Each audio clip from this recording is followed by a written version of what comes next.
नमस्कार, सुदर्शन न्यूज में आपका स्वागत है। मैं हूं आपके साथ में सिन्हा और चलिए खबरों में बढ़ते हैं आगे और बात कर रहे हैं मडियांव थाने के सामने शंकरपुर गांव की, जहां पर एक युवती के ऊपर जानलेवा हमला करने की घटना सामने आई है। आपको बता दें कि चाकू के हमले से युवती गंभीर रूप से घायल हो गई। वहीं आनन फानन में पुलिस ने घायल युवती को ट्रॉमा सेंटर पहुंचाया और इसके साथ ही इस घटना को अंजाम देने के बाद युवक गाड़ी छोड़कर मौके से फरार हो गया। वहीं दिन दहाड़े हुई इस घटना से गांव वालों में दहशत का माहौल भी देखने को मिला और हमले की वजह जानने के लिए पुलिस ने मामला दर्ज कर जांच शुरू कर दी। 21 जनवरी 2025 में थाना मडियांव पर एक सूचना प्राप्त हुई कि शंकरपुर क्षेत्र में एक 20-22 वर्ष की युवती के ऊपर धारदार हथियार से किसी अज्ञात व्यक्ति के द्वारा आकर के हमला किया गया है। इस सूचना पर प्रभारी निरीक्षक मडियांव, उसके अलावा उच्चाधिकारी गण के द्वारा जाकर घटनास्थल का निरीक्षण किया गया। साथ ही जो पीड़िता है उसको वास्ते इलाज ट्रॉमा सेंटर भेजा गया है। तहरीर प्राप्त कर आवश्यक विधिक कार्रवाई अमल में लाई जाएगी। अन्य विधिक कार्रवाइयां।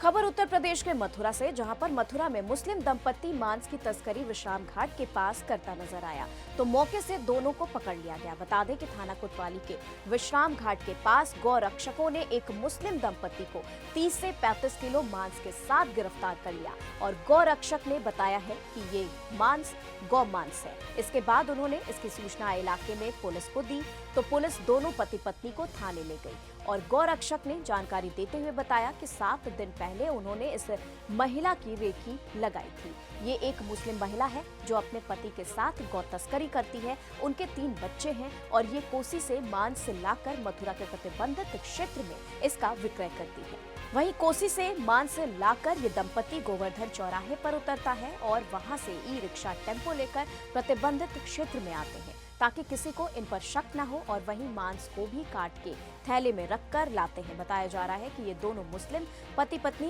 राया के रहने वाले हैं। पुलिस ने दोनों को अपने हिरासत में ले लिया है और पूरे मामले में पूछताछ जारी है। आज 7 दिन पहले हमने इस औरत की रेकी लगाई थी, जो कि एक मुस्लिम औरत है। उसके साथ में इसका एक पति है जो कि अक्सर ये काम करते हैं। इनके 3 बच्चे हैं। कोसी से ये माल लेके आते हैं और गोवर्धन चौराहे पे ये लोग उतरते हैं। वहाँ से ई रिक्शा जो है रिक्शा कुछ लेते हैं ये, जिससे कि प्रशासन को या हम जैसे लोगों को कोई शक ना हो, और थैले में पैक करके थैले जो टाट के थैले होते हैं कंतान वाले, वो थैले और ऊपर से उसमें जिप लगी हुई होती है जिससे कि कोई शक ना कर सके, और उन थैलों को ये लेके आते हैं। आज कई 7 दिनों से लगभग हम इसकी रेकी कर रहे थे। आज फिर इनको जब हमने पकड़ा तो ये ऐसे क्षेत्र में हमको दिखे कि जिसको बोलते हैं विश्राम घाट, और वो तीर्थ स्थल है मथुरा का, प्रतिबंधित क्षेत्र है ये इन सब चीज़ों के लिए। और तीर्थ स्थल पर ये सब चीज़ करीब 35 किलो मांस हमने पकड़ा है। और जब हमने इसको पकड़ा तो इसकी सूचना हमने पुलिस को दी और इसको थाना कोतवाली लेके आई हैं और हमने जो है एक एप्लीकेशन लिख के दे दिया। इन लोगों के खिलाफ जो भी उचित कार्रवाई होगी वो प्रशासन करेगा। पता जा रहा है दोनों पति पत्नी हैं और कहाँ के रहने वाले हैं? ये रहने वाले तो अपने आप को राय के बता रहे हैं, लेकिन हमको इनकी सूचना ये है कि ये लोग यहाँ डी गेट पर मांस सप्लाई करते हैं। कभी ये राय से लाते हैं, कभी ये कोसी से लाते हैं। खबर उत्तर प्रदेश के बस्ती से, जहां पर अपने प्यार के खातिर मुस्लिम युवक सद्दाम ने सनातन धर्म अपना लिया और अपना नाम बदलकर सद्दाम से शिव शंकर बन गया। वहीं अपनी प्रेमिका अनु सोनी से मंदिर में 7 फेरे लेकर शादी भी कर ली और जब इस बात की जानकारी हिंदू संगठनों को हुई तो उन्होंने शिव शंकर बने युवक का स्वागत किया और गंगा जल से नहलाकर शुद्धिकरण कर सनातन धर्म में शामिल भी कराया। बस्ती जिले के नगर थाना क्षेत्र के नगर बाजार में प्यार की खातिर मुस्लिम युवक ने सनातन धर्म को अपनाया है। देखिए, ये दोनों लोगों ने कल हमको सूचना मिली थी, अनु हमको फोन करके बताई थी कि ये सद्दाम जो लड़का था वो अपने स्वेच्छा से हिंदू धर्म में घर वापसी आना चाहता है। तो सद्दाम से मैंने फोन पे बात किया तो इन्होंने कहा मैं अपने कोई दबाव नहीं, मैं अपने स्वेच्छा से, क्योंकि हिंदू सनातन धर्म हमें अच्छा लगता है, क्योंकि वहाँ सभी धर्मों का जो है सम्मान होता है। तो आज हमारे घाट पे इन लोगों को गंगा जल से पवित्र करके और जो हमारे पंडित जी लोग होते हैं उनके साथ मंत्रोच्चार करके विधि विधान से हिंदू रीति रिवाज से इनको सनातन धर्म में वापसी कराया गया है। आज क्या प्रोग्राम किया गया यहाँ पे? और भी देखिए, आज यहाँ हमारे पे इन दोनों का एक तो विवाह हो गया और दूसरा इनको जो पवित्र करके गंगा जल से स्नान करा करके हिंदू धर्म में इनको वापसी करा गया है। बेहतर है। हाँ बेहतर है। ये हमको बहुत प्यार करते हैं और आज करीब 17 साल से हम लोग मतलब ये हमारा हर मोड़ पे साथ दे रहे हैं। इनके परिवार वाले बहुत दबाव डाले, बहुत ही ज्यादा दबाव डाले, यहाँ तक कि इनको भगाने की भी कोशिश की है, लेकिन इनको सनातन धर्म शुरू से ही पसंद था और ये शुरू से ही सनातन धर्म में ही है और अब ये हमसे शादी भी कर लिए हैं।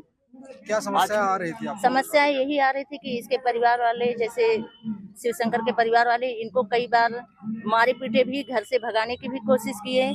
हम मतलब बहुत ज्यादा थाना पुलिस भी हम किए, सब लोग मतलब बहुत ज्यादा गाली गुच्चा भी किए, लेकिन ये शिवशंकर हमारा हर कदम पे साथ दिए और आज इनको घर से निकाल भी दिया गया है, लेकिन ये आज भी हमारे साथ हैं।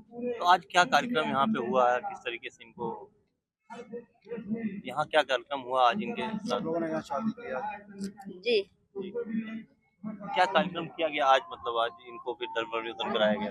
इनको स्नान कराया गया, शिवशंकर जी को स्नान कराने के बाद में हम लोग का हिंदू रीति रिवाज से शादी की तरह मतलब शादी कराया गया और हम लोग को बहुत अच्छा लगा। हम अन्नू को बहुत मानते थे आज 17 वर्षों से।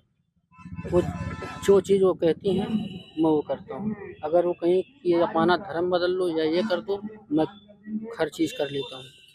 17 साल से आप लोगों का जो है प्यार, तब आपने शादी आज यहाँ पे किया है हिंदू रीति रिवाज से हुई है। जी। और क्या घर वाले आपको एक्सेप्ट करेंगे इस बात को? हमसे अब किसी से नहीं मतलब है, हमसे मतलब है केवल अन्नू जी से। हमारा अन्नू जी का शादी हुआ, इससे हम बहुत खुश हैं। हमसे किसी से नहीं मतलब है। हम अध्यक्ष जी के अपने शरणों में रहेंगे। हमको कोई तकलीफ होगा हम अध्यक्ष जी के पास आ जाएंगे। अच्छा, क्या आपको ऐसा अच्छा लगा कि आपने धर्म परिवर्तन किया, इसी धर्म में आए? हम इनको पाने के लिए हम हर चीज़ कर देते। हम अन्नू सोनी के लिए वो जो चीज़ कहती हैं मैं इसलिए ये बनारस उनकी भी हर जाते बात हैं। मान के मैंने इस चीज़ किया है। आज क्या हुआ है? आज यहाँ जन्म स्नान हुआ है। अन्नू सोनी का हमारा यहाँ विवाह हुआ है। खबर उत्तर प्रदेश के चंदौली से, जहां पर सड़क पर खराब पड़ी ट्रेलर में मोटरसाइकिल भिड़ गई और जिसके चलते बाइक सवार 2 होमगार्ड की मौत हो गई। बता दें कि कुंभ मेले के कारण डीडीयू जंक्शन पर होमगार्ड की ड्यूटी लगी थी। वहीं पत्नी की खराब तबीयत की सूचना पर साथी होमगार्ड के साथ वाराणसी जा रहा था, तो वहीं जलीलपुर चौकी के सामने खराब पड़ी ट्रेलर में बाइक जा घुसी। वहीं गंभीर रूप से घायल होमगार्ड को अस्पताल ले जाया गया और जहां डॉक्टरों ने मृत घोषित कर दिया। वाराणसी के जाल्हूपुर का मृतक सुरेश रहने वाला था और दूसरे साथी राम नारायण को गंभीर हालत में बीएचयू ट्रॉमा सेंटर में रेफर किया गया है, जहां पर इलाज के दौरान उसकी मौत हो गई। घटना घटी, जो व्यक्ति का मृत्यु हुआ मेरे बड़े भाई थे और महाकुंभ की ड्यूटी मुगलसराय स्टेशन पे जीआरपी कैंप में लगी थी। ड्यूटी करके वो घर जा रहे थे, रास्ते में धुंध के कारण किसी कारणवश एक्सीडेंट हो गया जिसमें उनका मृत्यु हो गया। 2 लोग आए थे ऐसा पता चला? दोनों लोग का मृत्यु। दोनों लोग की मृत्यु हो गई। आज प्रातः प्राप्त एक सूचना के अनुसार जनपद चंदौली के थाना मुगलसराय क्षेत्र अंतर्गत पड़ने वाले जलीलपुर क्षेत्र में एक बाइक की एक ट्रेलर से भिड़ंत हो जाने के कारण मौके पे 2 व्यक्तियों को गंभीर चोटें आई। घटना का संज्ञान लेते हुए थाना मुगलसराय टीम द्वारा पहुंचकर घायलों को निकटतम अस्पताल पहुंचाया गया, जिनमें से एक घायल जिसका नाम सुरेश विश्वकर्मा था को अस्पताल में मृत घोषित करा दिया गया तथा एक अन्य को ट्रॉमा सेंटर रेफर करा गया, जहां बाद उपचार डॉक्टरों ने उसको भी मृत घोषित कर दिया। दोनों ही घायल पुलिस के होमगार्ड कर्मी थे। ट्रेलर को थाना मुगलसराय द्वारा कब्जे में लेकर के थाना अंतर्गत अन्य विधिक कार्यवाही प्रचलित है। मौके पर कानून व्यवस्था सामान्य है। उत्तर प्रदेश के मथुरा से, जहां पर तहसील महावन में जिलाधिकारी चंद्र प्रकाश सिंह की अध्यक्षता में संपूर्ण समाधान दिवस और तहसील दिवस आयोजित हुआ। आपको बता दें, मथुरा जिलाधिकारी चंद्र प्रकाश सिंह की अध्यक्षता में तहसील महावन में आयोजित किया गया है। बता दें कि जिलाधिकारी ने राजस्व से संबंधित शिकायतों का निस्तारण और गुणवत्ता पूर्वक और समयबद्धता से किए जाने के लिए संबंधित अधिकारियों को निर्देश भी दिए। जिलाधिकारी ने जनता की शिकायतों को ध्यानपूर्वक सुना और संबंधित अधिकारियों को शिकायतों को अग्रसारित करते हुए निस्तारण के निर्देश भी दिए। उप जिलाधिकारी महावन आदेश कुमार ने बताया कि संपूर्ण समाधान दिवस में महावन तहसील में कुल 65 शिकायतें प्राप्त हुई, जिनमें से 11 शिकायतों का मौके पर ही निस्तारण किया गया। बाकी शिकायतें संबंधित विभागों को अग्रेसारित भी कर दी गई। जिलाधिकारी ने कहा कि जनता ही सर्वोपरि होती है और जनता की समस्याओं को गुणवत्तापूर्ण निस्तारण करना हमारी पहली प्राथमिकता है। उधर जिलाधिकारी ने पुलिस अधिकारियों को निर्देश दिए कि जनता के प्रति पुलिस का बड़ा ही सरल और समृद्ध व्यवहार होना चाहिए।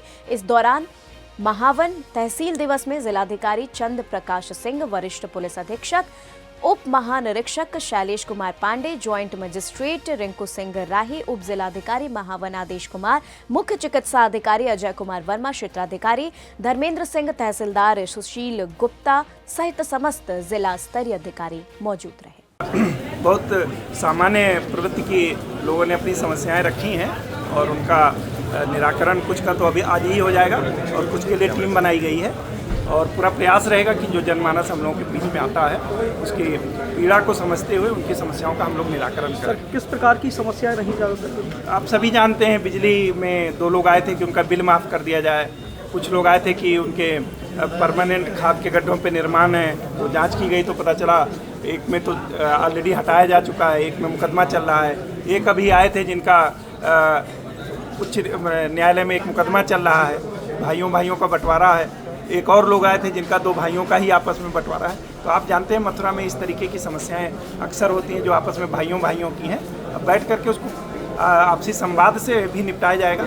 खबर उत्तर प्रदेश के मेरठ से, जहां पर मेरठ जोन को नई सौगात मिली है। बता दें कि अब पीड़ितों को थाने के चक्कर नहीं काटने पड़ेंगे। वहीं मेरठ मंडल के सभी जिलों में सभी चौकियों को CUG नंबर आवंटित किया गया है और अब पीड़ित सीधे चौकी इंचार्ज से बात कर सकेंगे और अपनी समस्या का निस्तारण आसानी से करा सकेंगे। मेरठ के DIG कलानिधि नैथानी ने जब से मेरठ मंडल का चार्ज संभाला है और तभी से पुलिस व्यवस्था को लेकर काफी सजग नजर आ रही है। मेरठ के DIG ने मेरठ के चारों जिलों हापुड़, बुलंदशहर, बागपत और मेरठ के जितने भी थाने हैं और उनसे संबंधित जितनी भी चौकियां हैं उनको CUG नंबर दिया गया है और लगातार चेक किया जा रहा है। ये जनता की सहूलियत के लिए और प्रशासनिक सहूलियत के लिए भी ऑपरेशन संचार के अंतर्गत रेंज के सभी जनपद की सभी चौकी और हलके जो हैं और थाने के कार्यालय, क्षेत्राधिकारी के कार्यालय, इन सबको यूनिक CUG नंबर जो है वो आवंटन किया गया और ये व्यवस्था कर दी गई है कि यदि कोई चौकी इंचार्ज, हल्का इंचार्ज ट्रांसफर भी होता है तो वो CUG नंबर जो है वो अगले चौकी इंचार्ज के पास चला जाएगा। तो ये एक स्थायी नंबर सबको आवंटित किया गया है। पब्लिक अपनी बात जहाँ पहले सिर्फ थाना प्रभारी को बता रही थी, वो अब चौकी इंचार्ज से भी डायरेक्ट किसी भी समय कॉल करके बता सकती है। कंट्रोल रूम को भी आदेशित किया गया है कि सभी लोग इन नंबरों को सक्रिय रखें और इससे जहाँ एक और पारदर्शिता आएगी वहाँ जिम्मेदारी भी जो है चौकी इंचार्जों की वो बढ़ेगी और किसी आकस्मिक सूचना, सपोज कोई सांप्रदायिक घटना है या कोई गंभीर अपराध है, वो सूचना जो है बजाय इसके कि चौकी थाने के माध्यम से चौकी पर आए, सीधे चौकी पर लोकल लोग उसको बता सकते हैं। इससे जो है कानून व्यवस्था भी सुदृढ़ होगी। उत्तर प्रदेश के कानपुर जिला अधिकारी का CHC में औचक निरीक्षण देखने को मिला। बता दें कि कानपुर में जिले के कार्यभार संभालते ही जिलाधिकारी विभागों के पेंच कसने लगे हैं और जिलाधिकारी जितेंद्र प्रताप सिंह ने शिवराजपुर CHC का औचक निरीक्षण भी किया। निरीक्षण के दौरान शिवराजपुर CHC में नियम को लेकर जिलाधिकारी भड़क गए और शिवराजपुर CHC में अनियमितताओं पर कार्रवाई के आदेश भी दिए गए हैं। आपको बता दें कि बिल्हौर तहसील दिवस में भी जिलाधिकारी पहुंचे, जहां पर स्टाफ की अनुपस्थिति मिलने पर कार्रवाई के आदेश दिए गए। पूरा मामला शिवराजपुर के सामुदायिक स्वास्थ्य केंद्र का बताया जा रहा है। CHC ये शिवराजपुर है जो सामुदायिक स्वास्थ्य केंद्र है। इसका निरीक्षण मेरे द्वारा किया गया करीब 11:15 बजे आज 20 जनवरी में। तो यहाँ पर काफ़ी डॉक्टर्स तैनात हैं, 4 तो नियमित हैं RBS के वगैरह के अलावा भी। तो उसमें से सिर्फ 1 डॉक्टर इस समय OPD में मिले हैं, जबकि काफ़ी पेशेंट प्रतीक्षा में है। सामुदायिक स्वास्थ्य केंद्र के लेवल पर सिर्फ 1 डॉक्टर से OPD चलाना ये बहुत ही अनफॉर्चुनेट है और बहुत सारा स्टाफ जो है वो एब्सेंट है। कई लोगों के सिग्नेचर हैं इसमें, लेकिन मज़े की बात है कि मूवमेंट रजिस्टर में उनकी कोई एंट्री नहीं है। ऐसा लगता है कि लोग शायद एक दिन पहले एडवांस में कर देते हैं, इसकी भी जाँच की ज़रूरत है। एब्सेंटिज्म जो डॉक्टर्स का है वो अनफॉर्चुनेट है, इनडिसिप्लिन अनफॉर्चुनेट है और इसमें शासन के द्वारा निर्देश दिए गए हैं कि काम नहीं तो वेतन नहीं। उसकी तर्ज पे हम कार्रवाई करेंगे। कल भी एक अर्बन PSC मैंने देखी थी, वहाँ प्रॉब्लम थी। स्वास्थ्य सेवाएं जो सबसे अधिक गरीब लोगों के लिए है, वहाँ पर शिवराजपुर में ना होना अनफॉर्चुनेट है। वी विल फिक्स रिस्पॉन्सिबिलिटी और सीएमओ को भी अपना जो एडमिनिस्ट्रेटिव कंट्रोल है उसको कसना पड़ेगा, अदरवाइज उनका उत्तरदायित्व भी तय किया जाएगा। यूपी के मेरठ में नए आयुक्त मेरठ मंडल ऋषिकेश भास्कर यशोद ने आयुक्त कार्यालय पहुंचकर कार्यभार ग्रहण किया, जहां उन्होंने कहा कि शासन की प्राथमिकता को देखते हुए सभी विभागों में समन्वय स्थापित करते हुए विकास कार्यों को गति प्रदान की जाएगी। वहीं औद्योगिक विकास, इंफ्रास्ट्रक्चर, आमजन के कल्याण से संबंधित योजना और सुविधाओं पर विशेष फोकस रखते हुए कार्य किए जाएंगे। इसके साथ ही उन्होंने बताया कि जनप्रतिनिधियों, आमजन और मीडिया से समन्वय स्थापित कर आमजन की समस्याओं का निस्तारण कराया जाएगा। इस अवसर पर जिलाधिकारी doctor VK Singh, SSP Vipin Tada, उपाध्यक्ष एमडीए अभिषेक पांडे, अपर आयुक्त अमित कुमार, कमिश्नरी के अधिकारी, कर्मचारीगण उपस्थित रहे। समय पर पूरा करना, लोगों तक जल्दी पहुंचाना, यही प्राथमिकता रहती है। कई सारे कार्यक्रमों की जो है लिस्ट ही है, जो आपको भी पता होगा कि जो शासन की तरफ से जारी होती है, तो उसी के ऊपर हम लोग मॉनिटरिंग करते हैं। मंडल आयुक्त के रूप में मुझे लगता है कि मेरा रोल ये रहेगा कि एक तो समन्वय करना सभी विभागों। उत्तर प्रदेश के जनपद शामली से खबर है, जहां पर पुलिस अधीक्षक ने थाना भवन में पुलिस चौकी का जीर्णोद्धार और नवीनीकरण लोकार्पण किया है। आपको बता दें कि थाना भवन जनपद शामली कस्बे में खस्ता हाल पड़ी पुलिस चौकी के जीर्णोद्धार और नवीनीकरण का कार्य पूरा करने को शनिवार को पुलिस अधीक्षक ने फीता काटकर इसका लोकार्पण किया। इस दौरान एडिशनल एसपी संतोष कुमार, क्षेत्राधिकारी श्रेष्ठ ठाकुर और अन्य अधिकारी भी मौजूद रहे। इस दौरान पुलिस अधीक्षक ने नवीनीकरण कार्य के लिए पुलिस कर्मचारियों और नगर पंचायत की सराहना की। उन्होंने कहा कि चौकी के नए रूप में चालू होने से अब कस्बे से संबंधित समस्याओं को यहीं सुना और निस्तारित किया जाएगा। इसके साथ ही पुलिस अधीक्षक ने लोगों को संबोधित करते हुए साइबर क्राइम के बढ़ते मामलों को लेकर जागरूक भी किया। इसके साथ ही उन्होंने बताया कि आर्टिफिशियल इंटेलिजेंस और डीप फेक तकनीक के जरिए साइबर अपराधी ठगी और ब्लैकमेलिंग के नए तरीके अपना रहे हैं। किसी भी अनजान कॉल, मैसेज या लॉटरी के झांसे में न आने की सलाह दी है। वहीं साइबर ठगी से संबंधित समस्याओं के लिए पुलिस की टोल फ्री हेल्पलाइन 1930 पर संपर्क करने की अपील भी की है। लोकार्पण के बाद पुलिस अधीक्षक थाने पहुंचे, जहां पर टिन शेड और टाइल्स लगाने के कार्य का उद्घाटन किया गया। उन्होंने कहा कि इन कार्यों से थाने में आने वाले लोगों को बेहतर सुविधाएं मिलेंगी और पुलिस कर्मियों के लिए भी कामकाज सुगम होगा। इसके साथ ही उन्होंने घोषणा की कि कस्बे में डिग्री कॉलेज के पास सुरक्षा की दृष्टि से जल्द ही एक नई पुलिस चौकी का निर्माण कराया जाएगा। पुलिस अधीक्षक ने लोगों को डायल 112 की जानकारी देते हुए किसी भी आकस्मिक स्थिति में पुलिस सहायता प्राप्त करने की अपील की है। के सम्माननीय चेयरमैन साहब, हमारे जिले के एडिशनल एसपी श्री संतोष सिंह, हमारे इस क्षेत्र की क्षेत्राधिकारी मैडम श्रीमती श्रेष्ठा ठाकुर, हमारे इस कोतवाली के कोतवाल श्री वीरेंद्र कसाना जी, सभी सम्मानित हमारे सभासदगण जी, हमारे सारे मीडिया के बंधुगण, आए हुए सभी सम्मानित हमारे आमंत्रित गण व समस्त थाना भवन पुलिस परिवार, ये बहुत ही हर्ष एवं गौरव की बात है कि आज पुलिस स्टेशन थाना भवन अंतर्गत कस्बा पुलिस चौकी का जीर्णोद्धार और उसका लोकार्पण का कार्यक्रम संपन्न हुआ और इसी के साथ पुलिस स्टेशन परिसर में जो टीन सेट का और साथ ही साथ टाइल्स आदि लगाने का कार्य सौंदर्यीकरण संपन्न हुआ।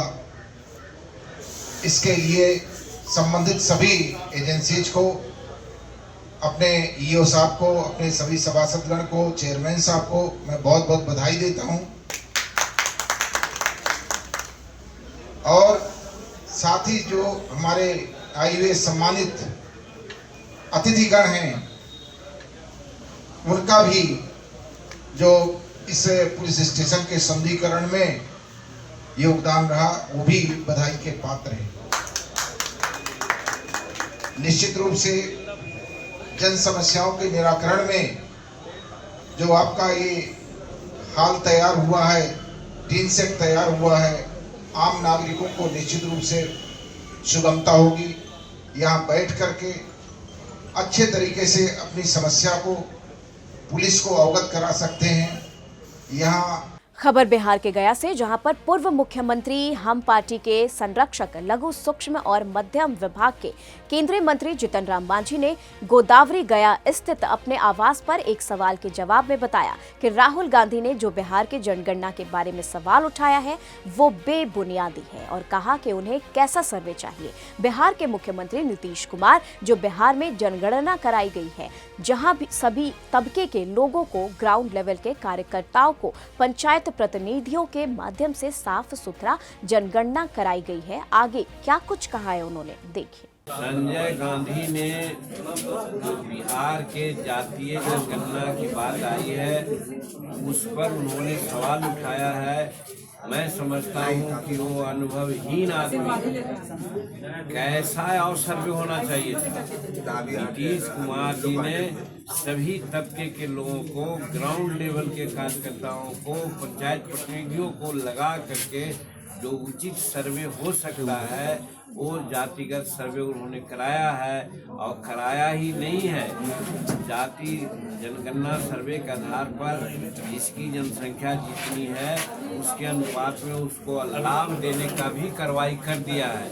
इसके लिए नीतीश कुमार प्रशंसा के पात्र हैं। वो कौन जनगणना कराना चाहते हैं? वो अभी सत्ता मिला नहीं है, वो ख्याली पुलाव बताते हैं कि हम होंगे तो कराएंगे, तो वो सब नहीं होगा। इंदिरा गांधी और जवाहरलाल का और राजीव गांधी का मामला नहीं है।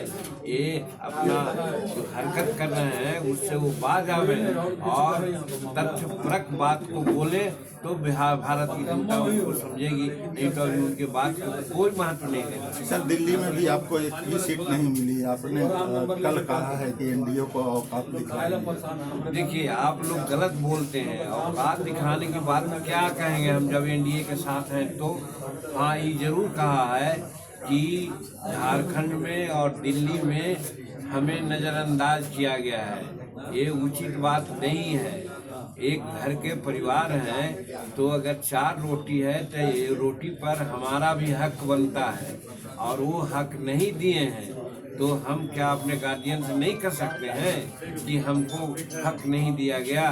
रही बात बिहार का 2025 का जो चुनाव है उसमें हम हर तरह से आज भिड़े हुए हैं। विधानसभा स्तर से, जिला स्तर से आज कार्रवाई कर रहे हैं और सम्मेलन कर रहे हैं। कल ही जहानाबाद में किया जहां 20,000 आदमी थे। जुटा ले कोई दूसरा आदमी, हमारे ही आदमी को ले जाते हैं। कल हम क्लियर किया है अपने लोगों से कि हमारे गरीब लोग, खास करके जो भुइयां मुसहर परिवार है, जो बहुत गरीब तबके के लोग हैं, जिसको बहला फुसला के लोग ले जाता है रैली में, सम्मेलन में, नहीं कोई जाए, वो सब हम लोगों के साथ आता है। देखिए, 2 को हम लोग करने जा रहे हैं घोसी में, फिर आपको 28 फरवरी को करने जा रहे हैं गांधी मैदान में। ऐसा करके लोगों को बतलाना चाहते हैं कि जनमानस हमारे साथ है। अगर हमको दरकिनार कीजिएगा तो इसका खमियाजा एनडीए को भुगतना पड़ेगा, जो हम नहीं चाहते हैं। हमको भी तकलीफ होगी। वैसी परिस्थिति में झारखंड और दिल्ली में तो आप दरकिनार किए और झारखंड में तो नतीजा आपने देख लिया। हम मनाते हैं भगवान से कि दिल्ली में वो हालत नहीं हो, एनडीए के लोग वहाँ जीतें और बिहार में सजग रहें। बिहार में सब लोगों को समन्वय रूप में साथ लेकर के आगे चलें और जिसकी जितनी ताकत है उसको लोग समझें, तो ही हम लोग अपना ताकत उनको दिखला रहे हैं। कर्नाटक के बेलगांव जिले के हुक्केरी तहसील के हिडकल बांध पर करीब 13 करोड़ की लागत से कर्नाटक सरकार, लोक निर्माण और बेलगांव जिला प्रभारी मंत्री सतीश जारकीहोली ने उप क्षेत्रीय विज्ञान केंद्र और मिनी तारामंडल का शिलान्यास करते हुए समारोह में बात की। वहीं हुक्केरी तहसील के हिडकल बांध पर स्थापित किया जा रहा है, जहां पर उप क्षेत्रीय विज्ञान केंद्र और मिनी तारामंडल विज्ञान, खगोल विज्ञान और पर्यटन के क्षेत्र में एक महत्वपूर्ण कदम है और ये केंद्र न केवल उत्तर कर्नाटक के छात्रों के लिए नई खोज और अवलोकन के अवसर प्रदान करेगा, बल्कि हिडकल जलाशय की प्राकृतिक सुंदरता के बीच पर्यटन गतिविधियों को बढ़ावा देने में भी मदद करेगा और इससे स्थानीय विकास को नई दिशा मिलेगी और भविष्य को उज्जवल बनाने में महत्वपूर्ण भूमिका निभाएगी। इस अवसर पर मंत्री श्री NS बोसराजू, विधायक निखिल कत्ती समेत कई गण्य लोग भी उपस्थित रहे थे। बिहार के पूर्व मुख्यमंत्री सह हम पार्टी के संरक्षक लघु सूक्ष्म मध्य उद्यम विभाग के केंद्रीय मंत्री जीतन राम मांझी ने गया के धनगई थाना क्षेत्र के साड़ी गांव में आम सभा को संबोधित किया। इस दौरान विश्वकर्मा रोजगार योजना का जागरूकता सम्मेलन में कहा कि आयुष्मान योजना जो भारत सरकार की है, बीमारी में इलाज कराने के लिए यहाँ किसी का आयुष्मान कार्ड नहीं बना है। इस मुद्दे पर और प्रधानमंत्री आवास योजना के संदर्भ में आम सभा में लोगों ने मांझी से शिकायत की। कहा कि प्रति आवास पर 20,000 बिचौलिया द्वारा लिया जाता है। इस पर प्रखंड विकास पदाधिकारी को उन्होंने खरी खोटी सुनाया और कहा जो भी कहा है उन्होंने आगे वो देखिए। अगर यह उलट पुलट आगे पीछे करते होते आवाज ले, लेकिन यही है और यही कारण है कि जब विधायक बना लिए, आगे मंत्री बना लिए, मुख्यमंत्री बना लिए, तो सबसे पहला काम यहाँ रोड के हम दे लिए और रोड के बाद थाना बनवाइए कि थाना बन जाए तो खनी के दुख संकट दूर होते। और विष्णुगंज में हेल्थ सेंटर भी एडिशनल हेल्थ सेंटर बने लिया कि स्वास्थ्य के लिए खनी के 12 खती न जाए पड़े, ये सब व्यवस्था कैली है।